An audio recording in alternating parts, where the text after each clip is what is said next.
Turn up the dive, feel the vibe, get ready to ignite.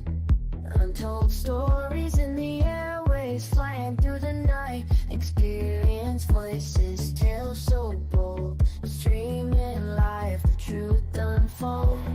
Untold Radio Network, where secrets come alive. New episodes daily, the mysteries thrive. Great guests, super chat, it's a wide variety. Share and subscribe, join the side where truth can't hide. Aliens in the attic, UFOs in the sky.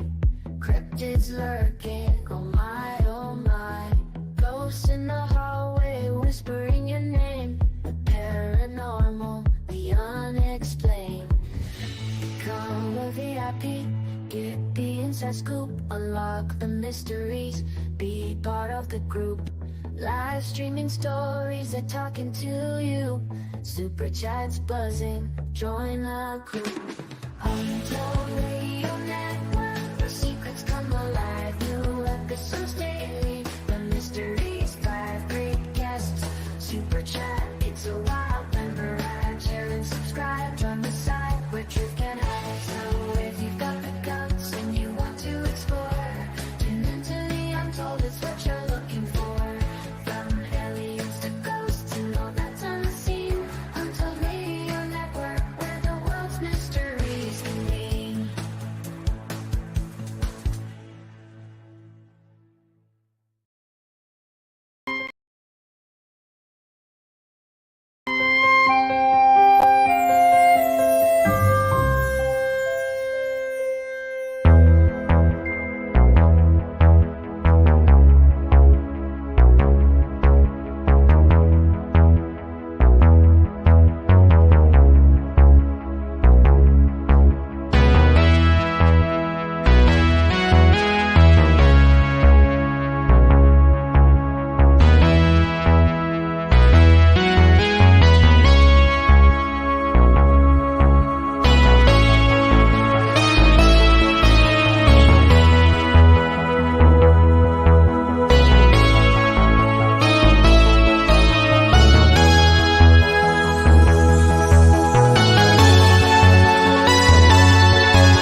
Good morning, everybody, and welcome to the Paranormal Spectrum here on the Untold Radio Network.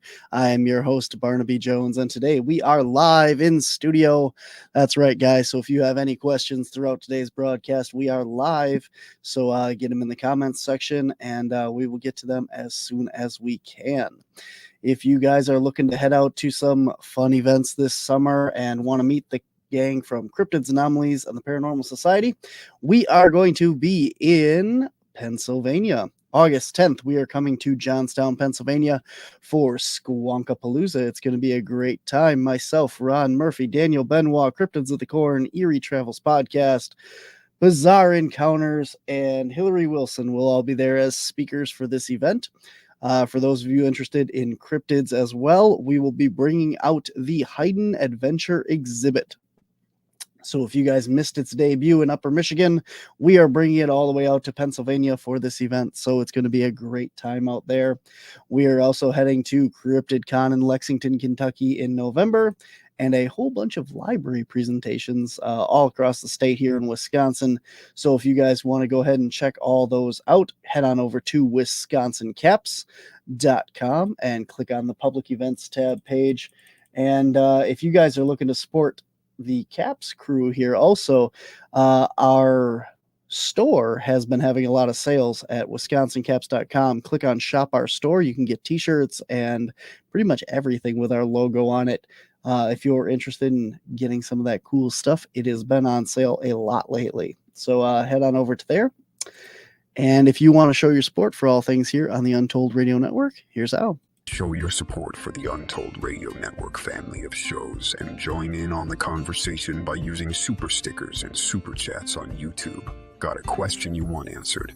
Ask it live via a super chat and get real-time responses from our show's knowledgeable hosts and guests. Help keep the Untold Radio Network shows running strong. We need your support. Send your super chats and stickers now.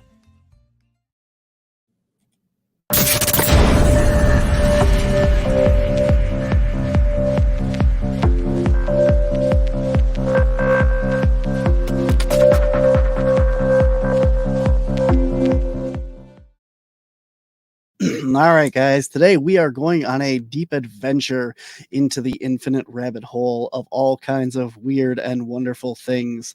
My guest today is Jeremy. Jeremy is the host of the Infinite Rabbit Hole podcast.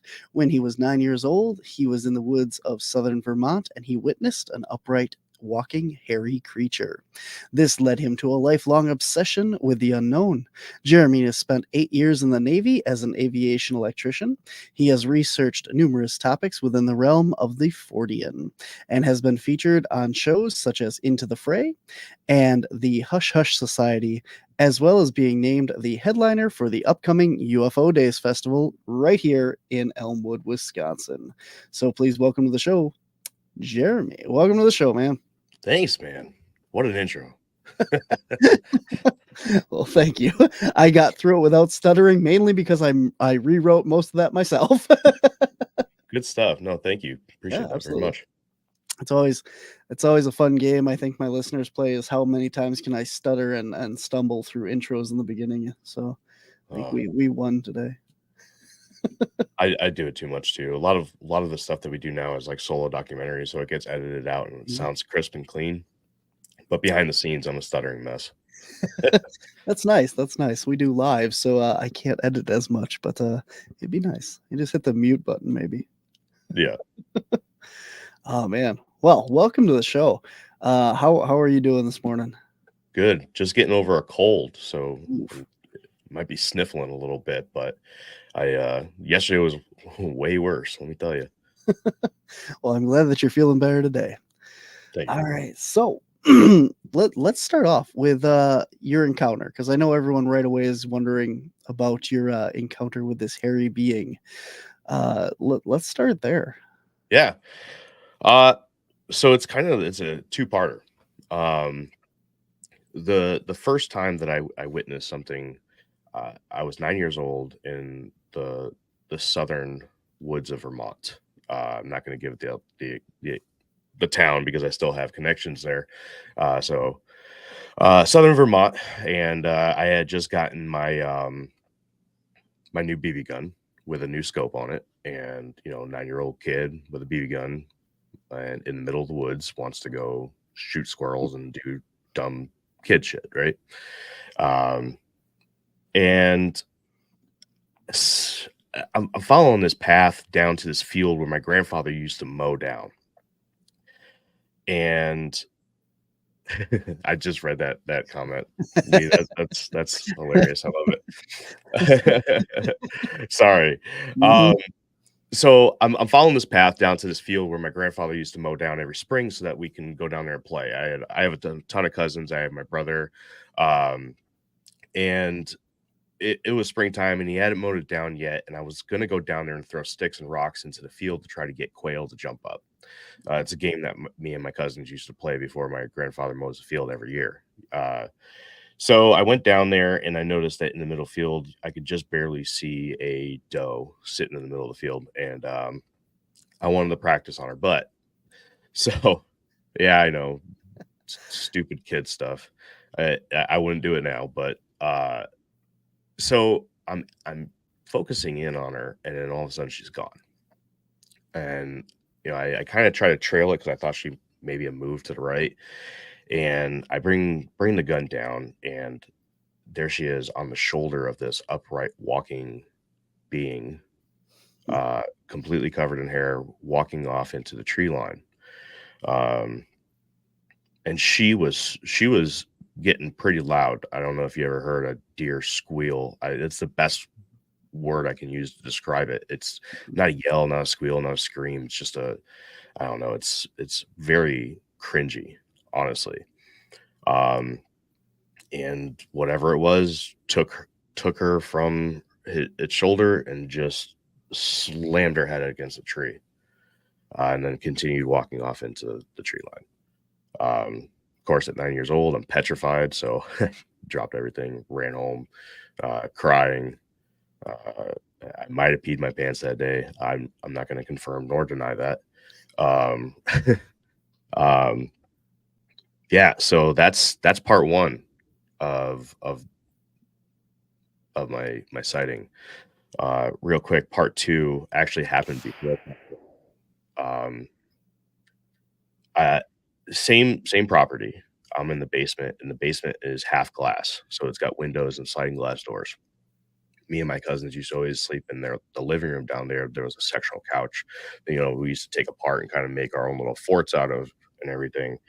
Well, I had slept on my own little portion that night, up against one of the glass windows, because I wanted to be close to the TV.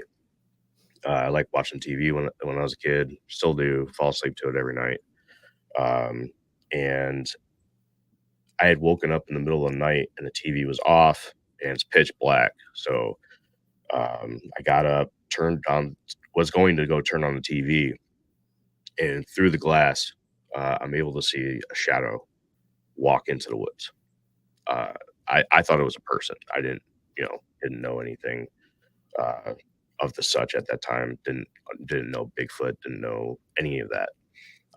So I just thought it was a person. Scared the daylights out of me. So I jumped underneath the blankets on the couch, and I could see this thing kind of peeking its head around the corner every once in a while. And I just stayed there till it went away. And I never got up to turn the TV on. I ended up falling asleep, but yeah, the next morning I told my grandparents that there was somebody in the backyard. My grandfather went out there to look, but he didn't find anything. Did they ever tell you anything about like other stuff that had happened on the property, or was that about the only things? No, I've asked them since, and they said that they've never had any issues up there. It's a summer home. So they're there in the summer, and then we go up there sporadically throughout, the fall, spring, and winter on the weekends sometimes. But mostly it's rented out. So yeah, no, they said that they've never really had any issues or had any issues whatsoever up there. Yeah, so I've looked on the BFRO website, and there's plenty of sightings in that county. I can tell you that right now. Wow, that's cool. I hear that a lot. Like the people that say like the properties that are not necessarily lived in all the time, the rental properties and stuff, or the places that are summer homes and stuff, have a lot of activity because you don't have the humans there all the time or year round. Yeah, no, it makes sense. I've done a lot of research into the topic of Bigfoot, because obviously that was the first rabbit hole that I went down. To be honest with you, when I was 9 years old, when I had that really good sighting in the field there, I didn't know what a Bigfoot was.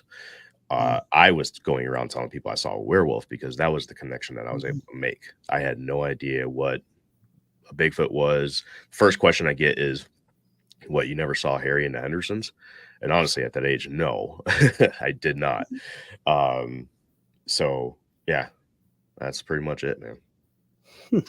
Interesting. So that sparked your whole journey down to the infinite rabbit hole, as it were.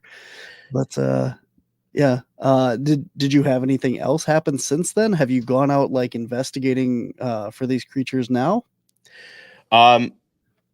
Yes, not in any official form.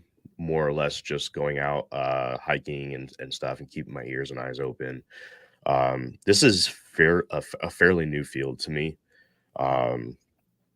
I kind of shelled up when I was young because of all the ridicule I was getting from telling this story to my friends. So I really just shut my mouth, and this became a closet obsession for a very long time.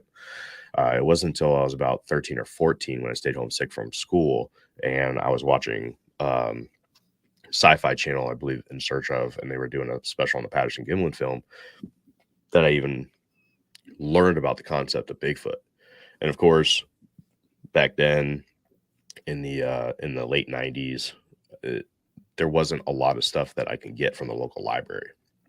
The internet was still pretty new, so I wasn't able to find much. And I had to rely on TV shows and kind of being interested in that world by myself. There wasn't a lot that I could do. So, like you said, I had later on in life, I had joined the Navy, did 8 years. And while I was in the Navy, I actually hit a really, really dark spot in my life. And one of my buddies, my co-host, Jake, actually helped me get out of that by helping me start this podcast. Just one of those buddy to buddy confessional nights, that you have every so often. And, I told him about my experience, and he's like, if I didn't know you, I wouldn't believe you. And I was like, thanks, man. Appreciate you. And he's like, well, let's do the podcast thing. Cause I love this stuff. Absolutely love it. I have a library here, and I have a library upstairs full of the stuff I haven't read yet. So he was nice enough to start it up with me, and he had absolutely zero interest in any of this, which is great. I just needed, somebody to do it with, because doing it by myself is just, I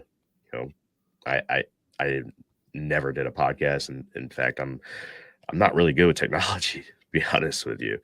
I'm good with electricity until it hits the box. You know what I mean? And then once it hits the box, that's about it. Yeah, I don't know. I kind of went off into my own little rabbit hole there for you, but yeah, no, that's fine.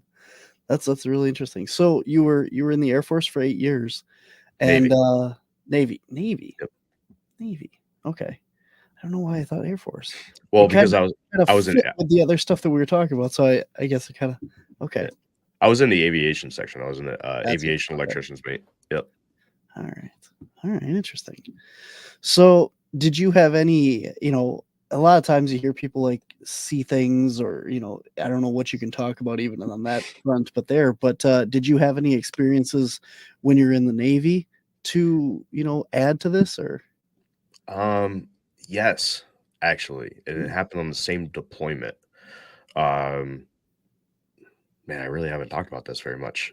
So one thing was, I was on the flight deck of the USNS Comfort. It's a hospital ship, and we were going down to South America to help out with a lot of the refugees. I believe they were coming from Venezuela at the time, and kind of spreading out to the other northern South American countries.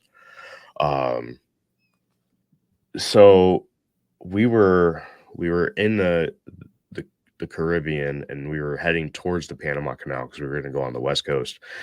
And I was out there. It was right when the sun was going down, and strange enough, there was a second sun on the complete opposite side.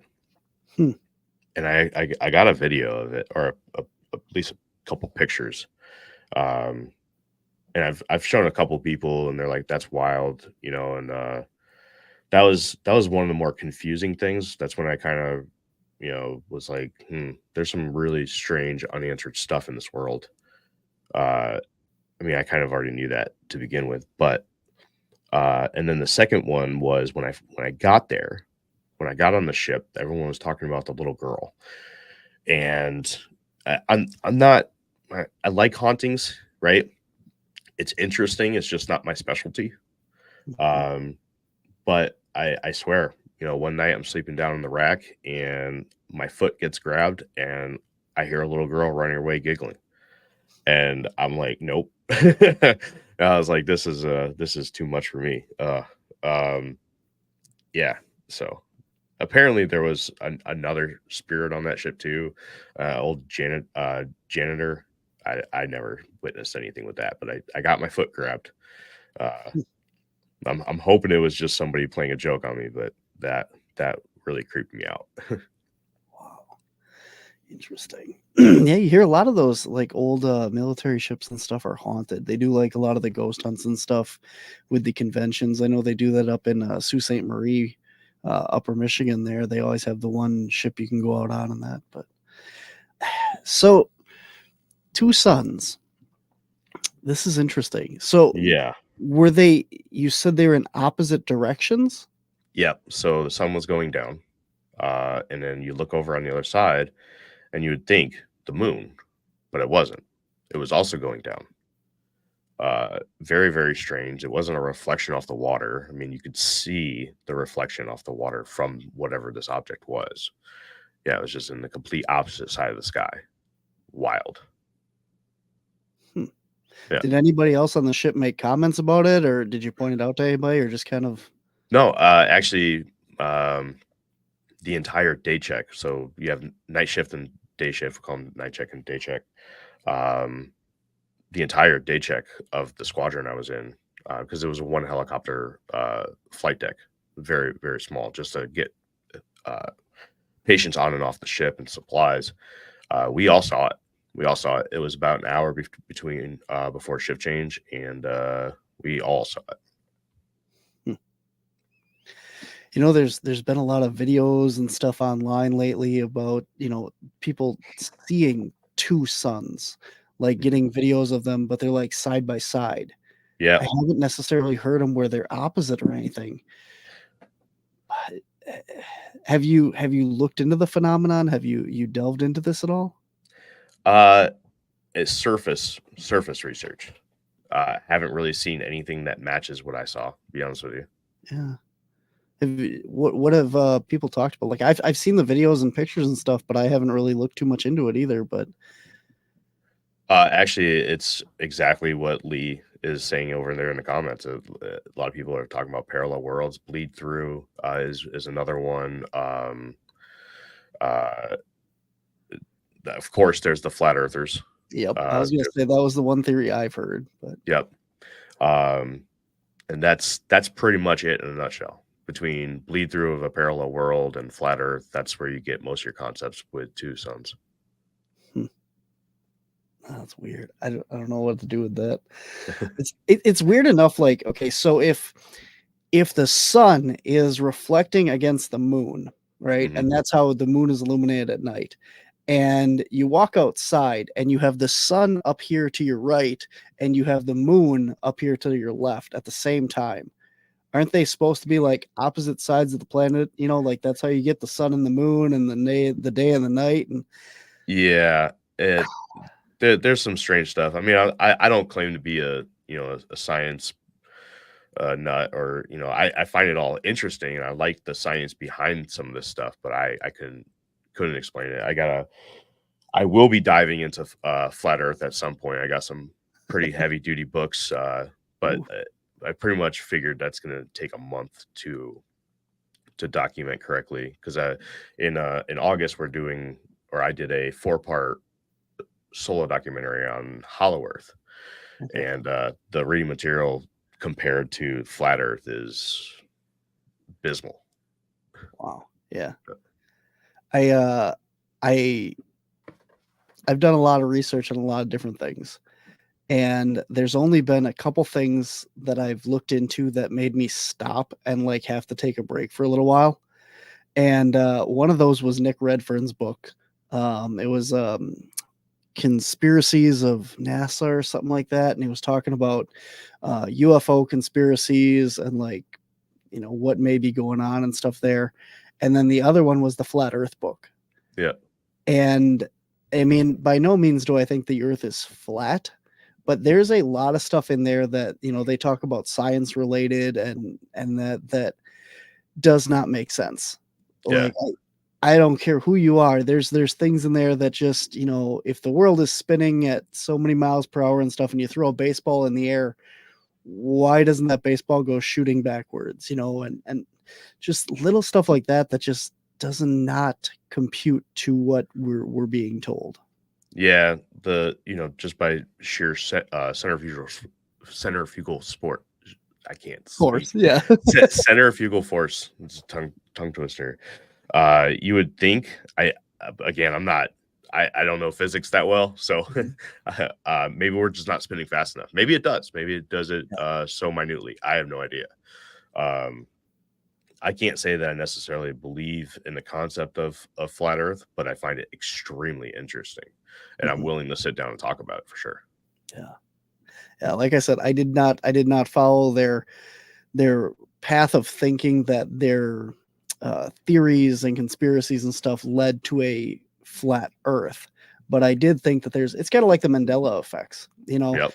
There's certain things there that some people are just crazy, like, nah, you're just remembering it wrong. But there's other stuff there that's like, yeah, you know what? That's not exactly right. And when you look at the flat Earth stuff, I think you're going to find that as well. Like, there's a lot of science that you can go and look up and figure out, okay, this is true science, and something isn't adding up between what is happening and what should happen if science is right, Yeah.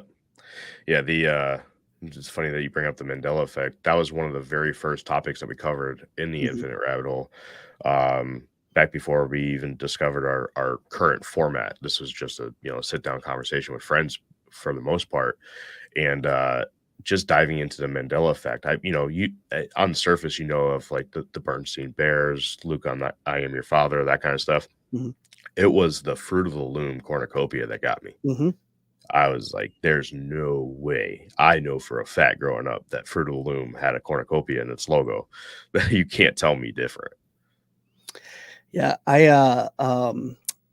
one of my exes had a collection of the Pillsbury Doughboy.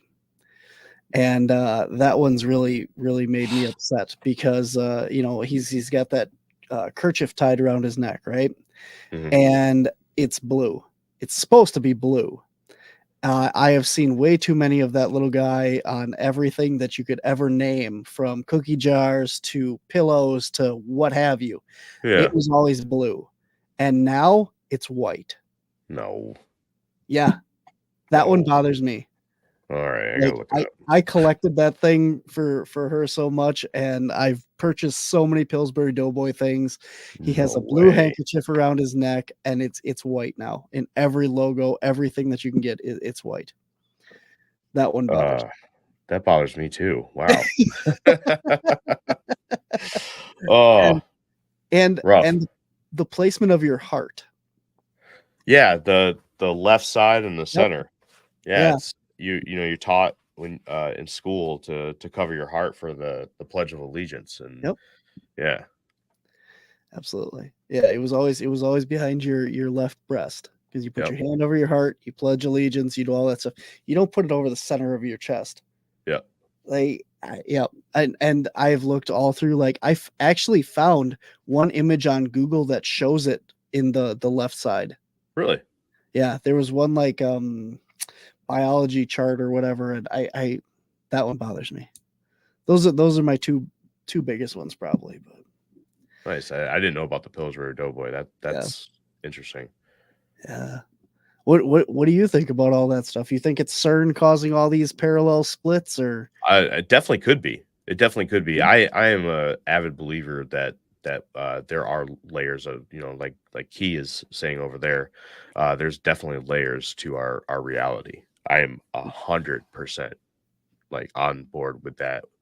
I mean, physics itself, like I said, I'm not a master in physics, but I have looked into, the double slit experiment, because we had covered simulation theory a couple of times. We actually sat down with Rizwan Virk, who is an absolute genius, and he wrote 2 amazing books on the concept. And he talked about the double slit experiment, about how light can be in one form, like energy, when under observation, and when not under observation, it's in a physical form, like matter. And it's one of the weird things that happen. And through the double slit experiment, you go down a couple other rabbit holes, and you eventually get to the proof that there has to be other existences that live parallel to us. Yeah, it's interesting. I don't know if we want to the experiment. I kind of know what you're talking about. Like it's they shot light basically through either one slit in a piece of paper, what Mhm. have you, and then it all like went straight forward and kind of splattered onto the opposite side, and then you have two, and it splits in a different way, and it does not line up the same way that you would expect it to. Yeah, I know what you're talking about, and I'm trying yeah. to explain it for the people that don't know, but I don't remember enough about it as to what the actual finding was, that why they determined it, but that's definitely interesting. Well, the gist, okay, it's been a long time since I've done the research on it, but just from what I remember, if you shoot a light, it's a laser. It has to be a condensed light, Mhm, and you shoot it at the double slits in that piece of paper that you were talking about. Um, think of it like uh, typically how you would with light, right? If you were to put your hand in front of the light, you'd get a shadow on the wall. mhm, But if you put your hand in front of a hose, you get splashing, mhm. right? So you have light, which is an energy, and water, which is matter, Matter. right?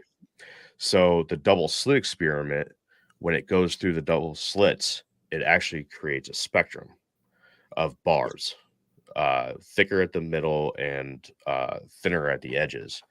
And that shows you that light is actually acting more like matter because it's reflecting off of something that's not a reflective surface. Um, and it also dives a little bit into Einstein's theory of special relativity on the effects of gravity, time, and light. Where when the light is cast through these slits, although the gravitational pull is minute, you have to think that if light is matter, it is also minute. So by that alone, as these particles are sent through the slits, that tiny bit of gravitational pull that could be applied to the light is spreading it out like a fan. So imagine like here's the paper, it just hits and then it curves because it's catching an orbit of sorts. Hmm. Just a slight kickoff.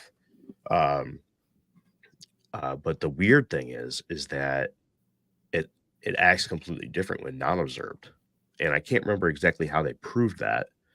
Like I said, it's been a long time, Mhm. but they have caught it where it only shows the two slits uh, when it was unobserved. I don't know off the top of my head, but yeah, it's The light changes really interesting stuff. based if Yeah, you've recorded it or not. Yeah. Yeah. The world is so weird. When you talk to these people that, we go to a lot of conventions and stuff, and talk to different people, and I get up there and we do like a lot of the paranormal metaphysical stuff as well. And you talk yeah, about, people being able to, be mediums or use energy work for healing and all this outlandish stuff. And then you stop to think about it, and you look at how science actually works. And there's so much stuff in science that's even weirder than the stuff that we think we know, you know, it's amazing stuff. I don't know if that I made love any it. sense. I love I love your comments, man. Key and Lee are on it. The perception, the observation alone changes things, and then Schrodinger's cat Yep. is exactly the concept that I'm talking about. It's the same Mhm. concept, right? So you don't know if the cat's dead or alive. Mhm. It's yeah, phenomenal stuff. Mhm. Yep. That's weird. I do a whole presentation on the science of the paranormal, and it delves way into the electromagnetic spectrum. Yeah, So the fact that, if you could vibrate at the right level, you could pass through atoms and frequencies and all this stuff. And it talks about that, if you're seeing these aliens, right, in your bedroom, and people are wondering how they get in there and that. Well, if these beings could vibrate at a certain level or a certain frequency, they could just walk through walls or yeah, move through this stuff. And the whole fact that a lot of your UFO encounters and stuff have radioactive elements to them, or residues where people mhm. have that happen to them, where they get radiation sickness or stuff. This whole spectrum is amazing when you start delving into it. And yeah, so I don't know. Yeah, there's a lot. Even people that just witness UFOs, especially the ones on the ground, like the one in Rendlesham, Hmm. they had sunburns Hmm. from the radiation.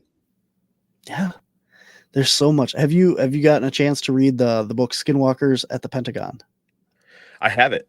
I have it right over here. Have you read it? No, not yet. Oh my gosh, that's an amazing book. Sorry. No, that's all right. Yeah, it's like a sequel to Hunt for the Skinwalker. Which is a great book. Yeah, and it delves into the whole thing about how Skinwalker Ranch is at literally the middle of everything that we're getting from the Pentagon right now. All Yeah. this UFO disclosure, all the UFO stuff that the government has ever worked on is because of Skinwalker Ranch, and has been researched on Skinwalker during the Bigelow NIDS era. And I can't think of the name of his, when he started working with the government, they changed it from NIDS to something else, Bigelow's group. Yeah. And the book is fantastic, but it talks about like orbs of light and causing radioactive problems in people and giving them autoimmune diseases. Yeah. It's I'm getting ready to drop a 3-part documentary series on Elmwood UFOs, Mhm. starting Tuesday in consecutive weeks, right, coming up to the UFO Days festival. And in part 1, I talk about the CIA and their interest in Elmwood, and I dive slightly into the whole issue with Bigelow and how he used to donate his money to a lot of other organizations other than it. Mhm. QFOS. Let's see if I could find it here right off. Of course, MUFON, QFOS, and the Fund for UFO Research were 3 that he was heavily involved in donating to. But then something happened, and he cut off all funding to everything else and strictly just funded NIDS. And then, of course, then he basically took over that whole thing. Weird. I have that book somewhere. I just don't know where it is. It's over there somewhere. It's driving me nuts. Yeah, there's so much. Like if we knew all the stuff that Bigelow actually did there, and what is he doing now? Do you know? I don't know. I heard that they sold the ranch. Yeah, Um, Brandon Fugel owns it now. yeah, and I don't know. I have no idea what he's doing now, but you got to think that he's doing something, because he's not going to just end that work with the government. I don't know. It may be something that we find out in 5-10 years, or we constantly come across old files of things that are either being unclassified or they get leaked, like the recent UFO videos that Congress were talking about a couple of years ago that were leaked like 5 years prior to that, and then they finally came and said everything is legitimate. But I mean, you got things like the UFO Working Group, Project Sign, Blue Book, and Grudge. These are all things that happened, and then we found out about it later. And I wouldn't be surprised if he's attached to something like that. I'm really surprised that his name isn't being brought up more in the hearings and stuff, with Grush and all of those guys. Like, why isn't Bigelow being dragged through all that as well? Probably because he hasn't come forward, but it's probably a mixture of money. He's got a lot of it. Let's be honest about that. And just letting the population have the trickles of information that they allow us to have. Mm-hmm. I think that's probably going to be a big part of it. Interesting. Well, you have mentioned that you were working on a documentary for your show on Elmwood, and you are going to be actually one of the speakers this year at Elmwood's UFO Days. Yeah, Yep. So this is actually new territory for our show. Like I said, we're still fairly new. We're 4 years in now, but we're still fairly new to the whole community. This is our very first live appearance. We've never done this before. And it's actually a complete coincidence that I moved 30 minutes away from Elmwood.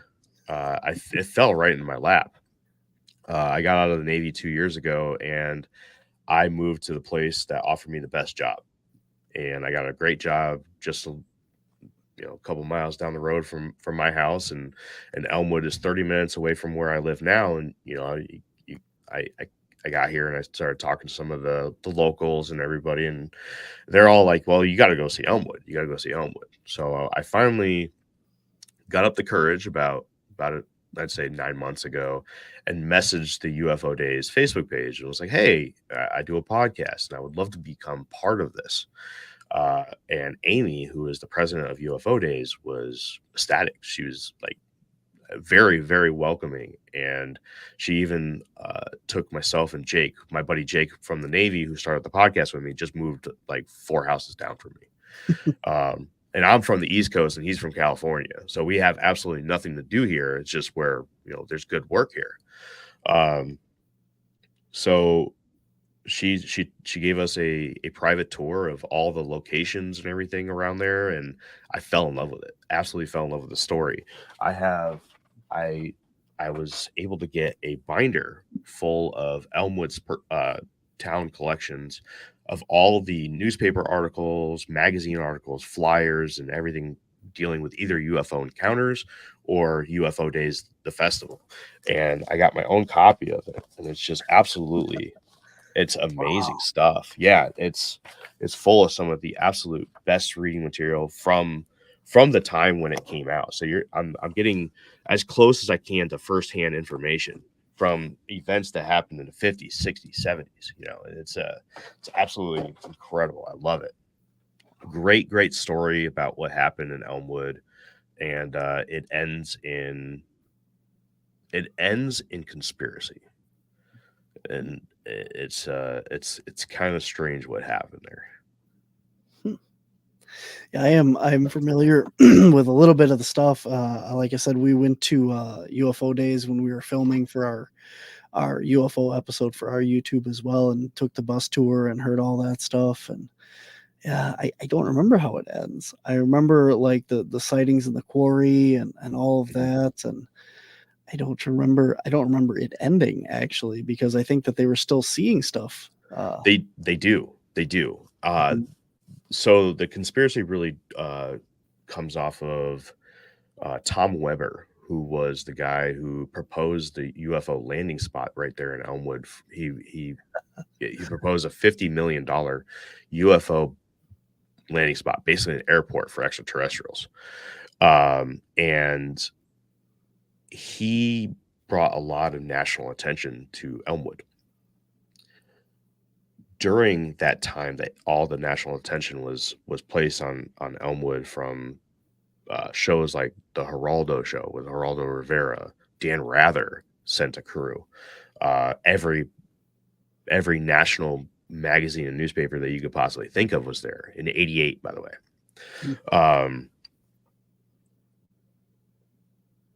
2 other people showed up, and what's really strange about it is there is a book. It's called Out There by Howard Bloom.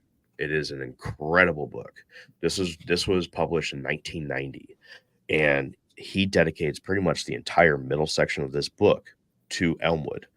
And the way he builds up into it is he's talking, basically the whole book follows the UFO working group, which was a closet UFO research group within the DIA, the Defense Intelligence Agency. And it was the DIA that he believes were the original participants or the original creators of the Project Aquarius. Project Aquarius was the preamble to Project Stargate, which was the remote viewers. So Project Aquarius was them attempting to try to fine-tune the art of remote viewing to spot Soviet subs in random places in the world. It was during Project Aquarius that people were seeing strange craft in the sky over the waters directly above nuclear submarines. And I mean, if you're into these subjects, you know the relationship between UFOs and nuclear weapons or facilities such as the Malmstrom Air Force Base, where they shut down those nuclear reactors. Rumor is, and he doesn't directly say this in the book, rumor is that the UFO working group through Project Aquarius saw something in the skies over Elmwood. Now that would mean that they were looking into other things other than just Soviet subs, which I'm sure they were. I mean, if you have the ability to remote view and see whatever you wanted to see in the entire world, I mean, you can do anything you want. And if there's these incredible UFO stories coming out, such as Officer George Wheeler's encounter at the quarry that you were just talking about, yeah, why not check it out, right? So in 88, there was these two men that showed up, and they were claiming to be NASA engineers. Yeah. But they showed up and they did private interviews with witnesses. They went around town, talked to everybody. They went door to door. They took soil samples from the big site locations. And it turns out that Howard Bloom has two inside men for this UFO working group that he talks about in this entire book. He said that the two men said that those were actual DIA agents, not NASA engineers. So then the question is, how do we know that that's true at all? Well, in that binder I just showed you, they mention NASA engineers coming to Elmwood to interview people. And it's incredible. So the real conspiracy is we had really good sightings all the way up until 1988, when all of this was going on, when it was national news, all focused on the town of Elmwood. And these two guys from NASA, quote unquote, DIA agents, show up as well. And then all of the national coverage goes cold. There's no more publishing articles in newspapers, no more any of that. That's it. Like that whole binder I just showed you. I have nothing past June of 1988, which was just prior to when the NASA engineers were said to be there. So there's the conspiracy. And yes, there are still ongoing sightings. Amy, the president of UFO Days, she was nice enough to have me and my co-host Jake, who just popped up in the chat there, by the way, the subject, who just showed up in the chat. She was nice enough to have myself, him, our wives, my kids over to her house, and she discussed her sightings that she has right from her yard. And one really common detail that you get from the UFO sightings in Elmwood is this bright orange glow. All of them, I wouldn't say all of them, most of them have this bright orange glow to them, and it's very unique and strange. She says she sees it all the time. You know, she's out there, she's pointing to parts in the sky saying, you know, they like going over there. That's where the quarry is. It's in that direction. But every once in a while, I see them coming from this way. Now, one thing that Elmwood also has is this other craft that has been spotted and reported plenty of times, and they show up in the articles in that binder I just showed you, with a white light in the front and flashing red lights. Well, prior to this conversation, you and I talked a little bit about my past in naval aviation, and most of those seem like helicopters to me, because you have the spotlight up front, and then you have the lower and upper anti-collision lights, which flash red during nighttime operations. And then you have some people that claim blue and green lights. Then you have some people that claim red lights. And if you know aviation, one wingtip, I believe it's the starboard side. So if you're in the pilot seat, it's the right side has a green light, and the left side or the port side has a red light. So you take that information and you kind of match it up to some of the reports that are happening, and it makes sense, especially since the FAA regulated anti-collision lights in 77, which is immediately once those reports started showing up, because before 77 it was just the orange ball. That's it. And then you have orange globe or orange lights pop up throughout 77 to 88. And the people there right now are seeing orange lights. Now, I'm told that the town itself is real hesitant to come out and speak about anything.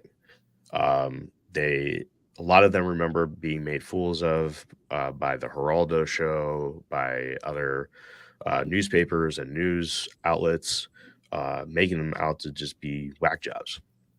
And then, of course, the local news, like out of Eau Claire, was there one year at UFO Days, and again, they turned it into something that wasn't being taken very seriously, satire, if you will, right? And the people there are, they're living this, they're going through this. This is real life to them. This isn't a joke.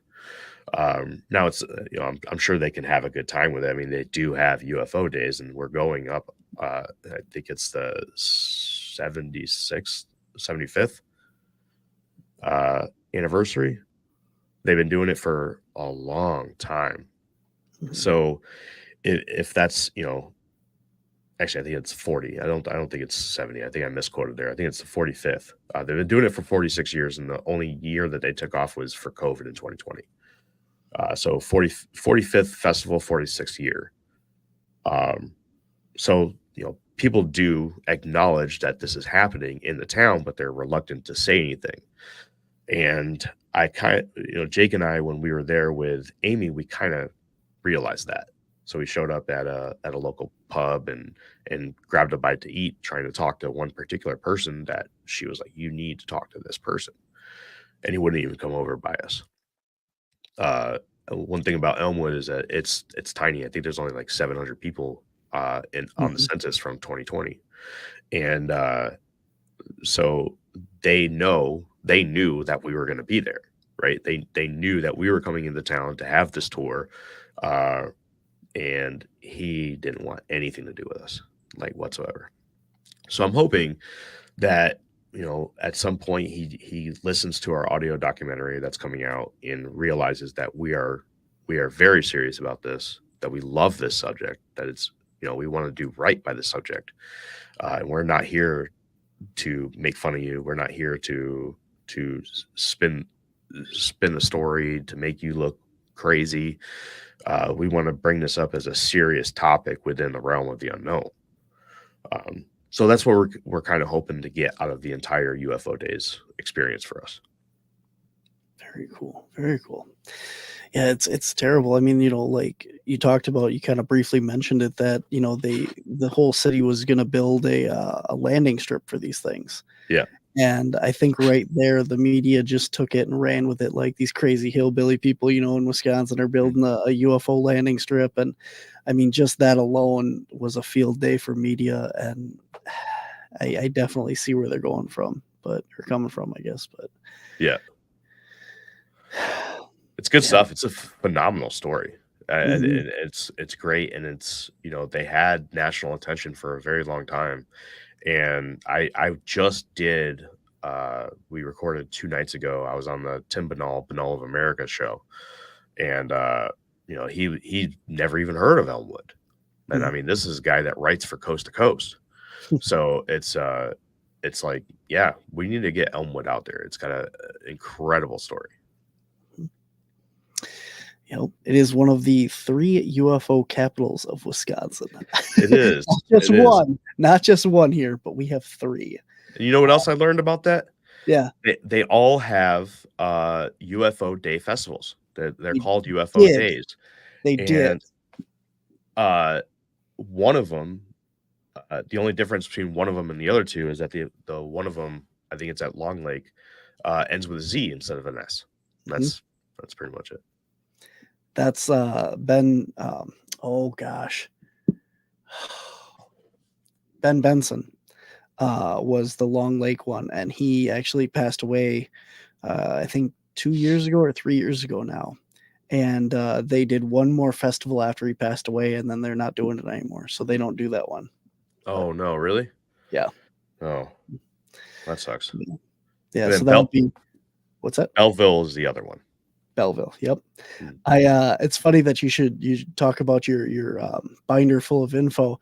I literally just spoke at the Belleville Library last week, and I walked in, and the lady goes, "I assume that you're going to want to look through this," and she handed me this huge folder that I got to look through. I get there early to kind of peruse the libraries and stuff and Yeah. that.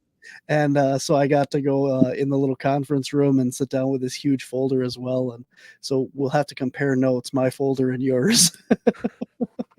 But yeah, that was really cool. So Belleville, Wisconsin, and then Dundee, Wisconsin, or Long Lake. Long Lake. What the heck is the mountain there? I have no idea. It's been a while. It's in our UFO episode, and it's interesting because that was Belleville was the one city that we didn't get to during filming for our episode because their festival is in October. So both of the festivals, UFO Days and Belleville's, are both still coming up. So Nice. yeah, Good stuff. awesome. Well, Benson's Long Lake Festival, I believe 2-3 years ago. Oh, I've been Very to. cool. Yeah. So Lee, were you at the last one then? Because that would have been the last one. Would have been 2022. Yeah, would have had to been 2022. I think was the last. That's cool. That would have been historic. Mm-hmm. Very cool. Yeah, we like I said, we're Wisconsin implants, so we're just showing up here. But we want to cover everything Wisconsin. I did a one episode documentary on Pepe, the lake monster of Lake Pepin. And that was received really well around here. I've got a lot of really good feedback from that, and the people here in Wisconsin are very receptive to their strange and unknown. So, yeah, hopefully you'll be hearing from us more. Absolutely.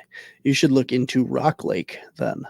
Rock Lake has Rocky, the Rock Lake monster, as well as there's supposed to be pyramids in the bottom of that lake. But the problem is the lake has so much sediment that there's only a couple days a year when it's clear enough that you can actually see in there or send like underwater drones or anything. So nobody can get pictures of the pyramids or anything. But I think it was supposed to have been above ground, obviously, at one time when the pyramids and stuff were built. And now, because of changes in geography and stuff, now that lake is underwater. But very cool. Yeah, I just wrote it down. Very good.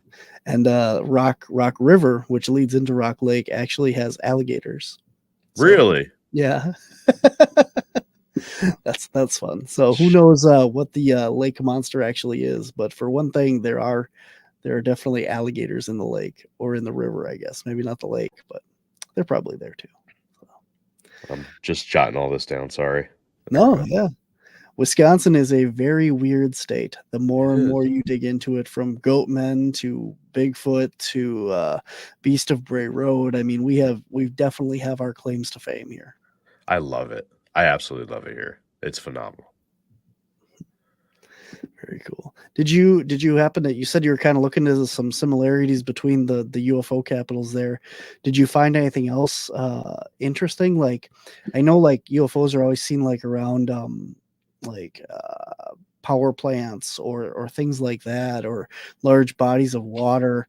Is there any other reason to believe that you think that they're in all three locations? I don't know about the other two. I haven't had a chance to really dive into that yet. But one of the theories as to why they show up in Elmwood is because they do have major power lines that go through the fields. Maybe they're stopping for power. Another theory is that they could be there could be something unique in the quarry there, or some in the soil. They may be coming to harvest something. Now that's kind of reflected in Officer George Wheeler's second encounter, where he witnessed this thing over the alfalfa field just next to the quarry on Tuttle Hill. And it had this long, black, snake-like appendage coming off of it, where he couldn't see the bottom of it, but he believes that was long enough to touch the ground. So, they could be collecting something here. But other than that, there's no solid theories as to why it's Elmwood. Absolutely interesting. Absolutely. There was I'll have to send it to you later. I can't remember the guy's name, but there was a guy that spoke the year at Elmwood, and he was one of the original investigators of the Elmwood case. Bill Johnson? I think that's his name, actually. Yeah. Yeah, Did you get a chance to speak with him? No, but he lives in Menominee, and that's where I live right now. And then there was Jack Bostrack was the other guy. So Bill Johnson and Jack Bostrack are the two guys. Jack passed away already. But yeah, Bill Johnson, I was hoping to run into him at UFO Days. Amy said that he's there annually, and he's the one that presents the story of Elmwood to the patrons. But he has not got in touch with her, and that has been passed on to myself and my co-host. So yeah, I got to see him the year that we were there, and that was really interesting, talking about the whole history of it and his actual research that he did at the time. Yeah. So, yeah, that was really cool. I have his presentation recorded if you ever want to see it as well. I have his actual typed up notes. Ooh, there you go. It's Awesome. it's part of that binder. Nice. Awesome. Yep. Very cool, man. Very cool. Awesome. All right. Well, we are at the end of today's episode. So if anybody has any questions, it looks like it's mostly just Lee here. Talking about UFO Days and when she was there. So that's about it. Or not UFO Days, Benson's hideaway when she was there. So awesome. So we will see you guys out at July 26th through the 28th in Elmwood, Wisconsin. They can come out and see you at UFO Days. And tell everybody where they can find your podcast. You can find us anywhere that you listen to podcasts. InfiniteRabbitHole.com has all the links that you're looking for. We have 170 episodes as of right now.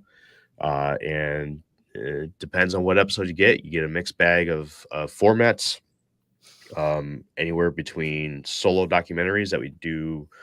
That's more of our more modern format, to conversation-based documentaries, to sit-down interviews such as this one with authors and researchers, to news. Sometimes we just, we want to cover the news. It's got good stuff in it. Yeah, and just to kind of go over the concept, I guess, of the Infinite Rabbit Hole a little bit. The idea behind it is that we're good friends. We sit around and we talk about this stuff all from different viewpoints. Myself, I'm kind of a fanboy of everything strange and unknown. I get excited about this stuff, and the Infinite Rabbit Hole is pretty much named after how I approach this, because I just go down random pathways. Then my buddy Jake, he's a Christian man, and he looks at all this stuff through that filter. And then we have Jeff, who is the conspiracy theorist. He is tinfoil hat, wears a silver lined beanie so that the Pentagon can't hear his thoughts kind of guy. I mean, he's a nut job, and I love him. And then CJ, who's currently taking a break right now, he's our metaphysical, spiritual guy. So, the conversations that we have, hopefully the thought is that you can come to the Infinite Rabbit Hole, and during our conversation-based episodes, you can hear your voice or, something along the lines of what you're thinking. So, absolutely. That's great. That's awesome. All right. Well, tell everybody where they can get a hold of you and you on Facebook and everywhere else that you guys are at. Yeah. Socials are all on the website, infiniterabbithole.com.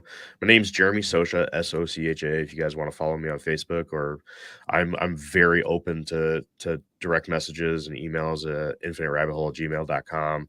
I love talking to the listeners, and I'm here for it. I love the conversation, so please feel free to reach out and say hi. Sounds good. Awesome. Well, I appreciate you coming on today. It's been absolutely great. We have covered a wide variety of topics as I figured we would. So this has been absolutely a lot of fun. So thank you very much for coming on. It's my pleasure, man. Take care, man. See ya. All right, guys, that is our show for this week here on the Paranormal Spectrum. I want to remind you guys all to go out and check out our shows and all the other shows on the Paranormal or the Untold Radio Network. And make sure you like, subscribe, and share. I also want to thank our new Super Chats member, Charlie here. Charles, for coming on board. Thank you so much. We really appreciate that. And let's see, coming up next week, guys, right here on Thursday, we have Dr. C. Michael Scroggins is going to be joining us on the show, talking all about the technical stuff of the paranormal and really deep diving into the science of that as well. It's going to be a great show. Next week is the 4th of July. Next week is pre-recorded, so that episode is already in the bank and ready to go. And then coming up on Monday, guys, Steve Cull is coming on Monsters on the Edge. So if you're interested in all things Bigfoot, come on over and tune into that. But until next time, guys, I want to remind you all that we are all part of the paranormal spectrum. And I'll see you guys later. Take care.